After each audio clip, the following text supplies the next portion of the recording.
Jesus was a little boy like that in Nazareth at one time, running through streets like this. You know, it was an awfully small place. I think maybe 11, 12 homes, something like that. And they were all living real close together. I kind of feel that a little bit right here. If you're out on your balcony, you could hear your neighbors could hear you. I guess you knew everybody else's business and they knew your business. Wow, you wouldn't see foreigners, you wouldn't see strangers, you wouldn't see tour groups because this place was way off the travel grid.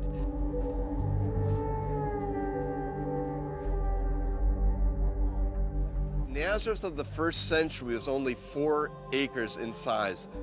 It fit entirely underneath the Basilica of the Annunciation. In the first century, the Jewish world had to make a choice about either connecting themselves to the Greco-Roman worldview that had been brought into this area by the Romans, or they had to make the choice to isolate themselves from it. And the people who were living here on top of the ridge in the bottom of the valley, these are people who are hoping to isolate themselves. But 5.5 miles to our south, there's another village, about the same size as Nazareth, but its geography plays a very different role.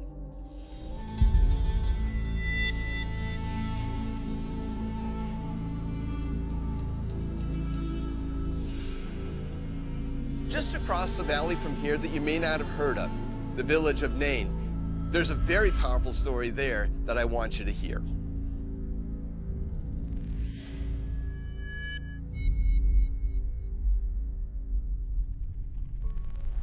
The people of Nain live very close to the land and very close to one another. They depend on one another to farm the local fields. So when anyone in a small village like this dies, it's a real tragedy. But the story that's occurring here is even more tragic than usual because it's a young person who has died. And what's more, he's the only son of his mom. She's a widow. And as Jesus comes with a crowd of people in the direction of Nain, he meets at the city gate this widow taking her only son to the cemetery. It's the last time she's going to walk this familiar route with him. And he does something that at first blush seems rather rude and flat out crazy. He steps in front of the men who are carrying the young man's body. He interrupts this family in the midst of their grief. And then he speaks to the young man as if he had overslept. Young man, I say to you, get up.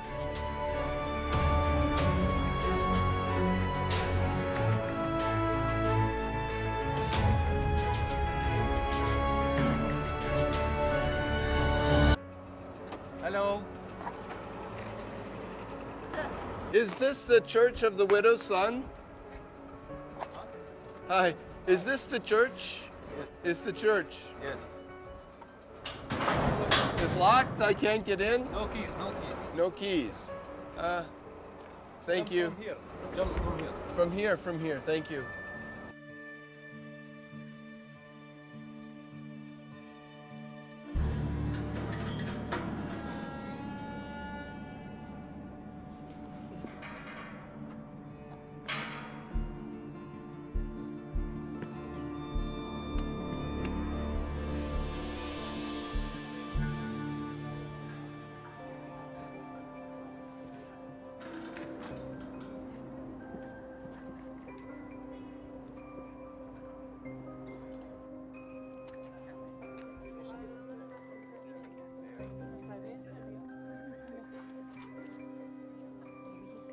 Hello, hello.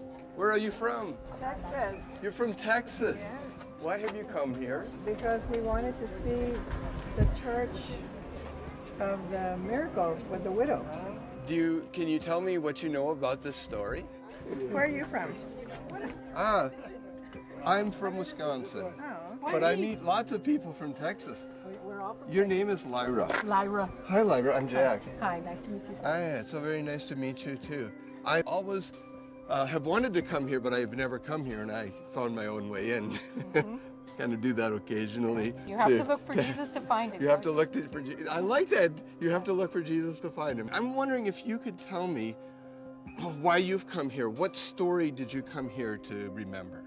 Well, the widow of Nain, Jesus saw her and she was crying. And so he felt compassion because he knew his mother was going to be in the same situation. He brought back her son from the dead to be with his mother.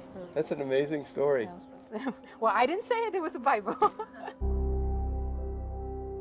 It's good reason for people to build this beautiful church as a memory for that story.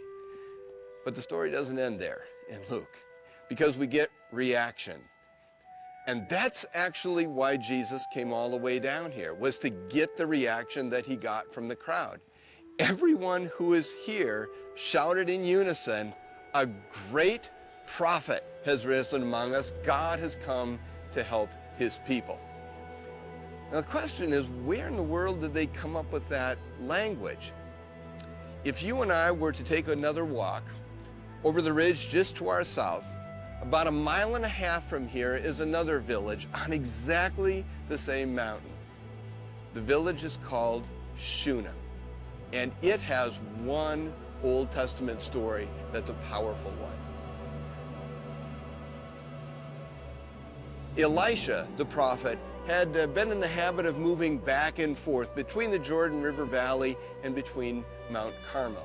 And there's a family in Shunem who had said to him, "Look, that's a long trip. Let's split it in half for you. We'll build a room in our home so that you can stay here during the night." It was such a gracious act that Elisha said, "Look, what can I do for your family?" This elderly lady, and her husband at Shunem, they received a son. One day, after this young man had grown up a bit, he was out with Dad in the fields working, and he suddenly collapsed. He was carried home, and shortly after, he died. So the lady from Shunem immediately takes off in the direction of the Mount Carmel area where Elisha was, and brings Elisha back here. And Elisha brings this young man back from the dead. It's through that miracle that Elisha further certified himself as a spokesman for God. And Jesus came all the way down here from Capernaum to make sure that he connected himself to that Old Testament title. The miracle worked, and the people received him in exactly the way Jesus had hoped they would receive him. A great prophet has risen among us. God has had mercy on his people.